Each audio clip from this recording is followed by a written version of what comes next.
जब कहबे देखी के लइकन के नियत बिगड़े जब जब छुके देखी तो सुकून लगता जब जब छुके देखी तो सुकून लगता तोहर दोनों बयलून देहरादून लगता तोहर दोनों बयलून देहरादून लगता।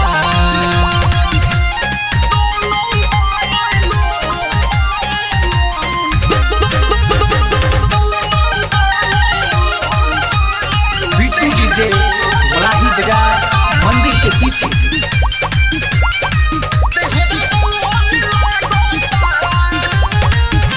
कोमर कमानी चाल नागिन के चलेलू दिन भर में 4 बार कुर्ती बदलेलू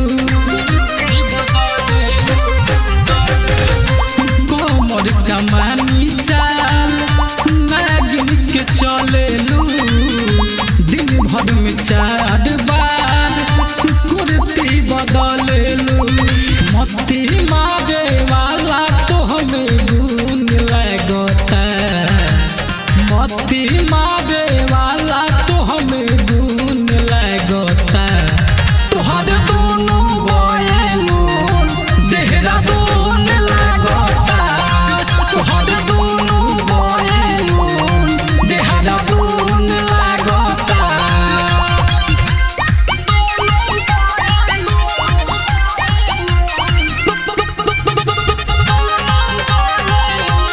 बिट्टू डीजे मलाही बाजार मंदिर के पीछे।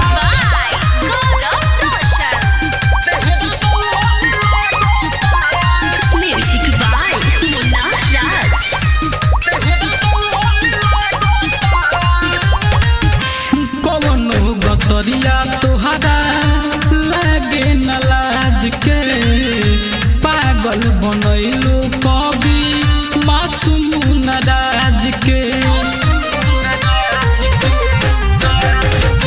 कवनो गतरिया तोहरा लागे न लाज के पागल बनैलू कवि मासूम नाराज के चंदन शर्मा देखियो परिल कहे जून लगता चंदन शर्मा देखियो परिल कहे जून लगता तोहर दोनों बयलून देहरादून लगता तोहर दोनों बयलून देहरादून लगता जब जब छुके देखी तो सुकून लगता जब जब छुके देखी तो सुकून लगता तोहर दोनों बयलून देहरादून लगता तोहर दोनों बयलून